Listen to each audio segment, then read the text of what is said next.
Là, j'ai fait rentrer les dernières variétés de la tour Marliac, qui est le même qui a fourni Monet en 1895. Ah ouais. Donc c'est ça qui est marrant, on a le même fournisseur.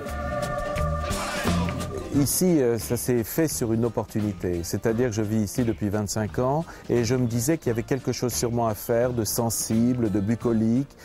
Alors le concept de la Capucine, c'est de réunir en un même lieu finalement tous ceux qui sont inspirés par le végétal. C'est à la fois un lieu qui comprendra donc une boutique des arts associés, une quinzaine d'artistes travaillent avec, je dirais, une sensibilité particulière au végétal qui les anime. La deuxième partie, c'est l'unité de restauration, avec, je dirais, les créations du chef, les créations du moment, à la fois des fleurs, des produits qui sont directement issus du maraîchage et de l'horticulture.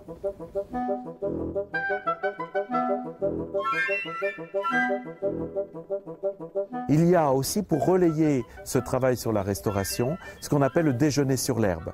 Inspiré bien sûr des tableaux de Manet et de Monet, c'est un panier pique-nique avec une bouteille de cidre, une baguette, une terrine, des tomates, un œuf, un fromage, etc. Et puis la dernière entité, c'est l'entité botanique, les collections végétales. C'est les plus grands horticulteurs français qui sont rassemblés et qui m'accompagnent depuis plus de 20 ans. Donc ici, nous avons les bambous que Monet affectionnait particulièrement, les érables du Japon, les érables rouges. Ici, une fleur de nymphéa est très proche de la fleur du magnolia. Ce sont les premières fleurs qui sont apparues sur notre planète et qui ont véritablement révolutionné, je dirais, l'apparition des plantes sur la Terre. Ici, on a vu en passant ce lieu et j'avais repéré, je trouvais sympathique tout ce qu'il y avait à base d'osier, de bois. J'aime beaucoup la cabane en bambou et je trouve que l'association des bambous et des érables pourpres, c'est pas mal.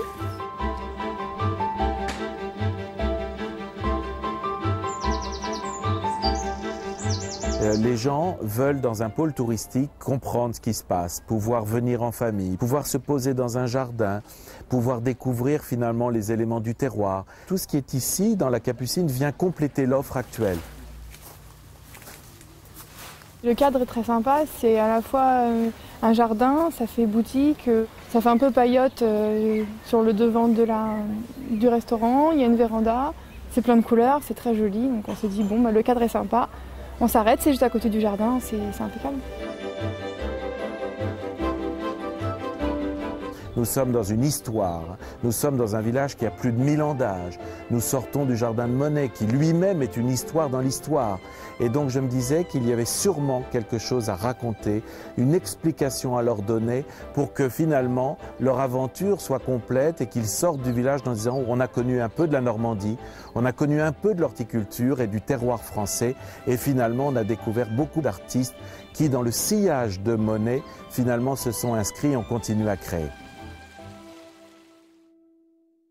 La Capucine organise de nombreux événements. Pour connaître l'actualité de la Capucine ou récolter des informations pratiques sur ce lieu, www.la-capucine.com.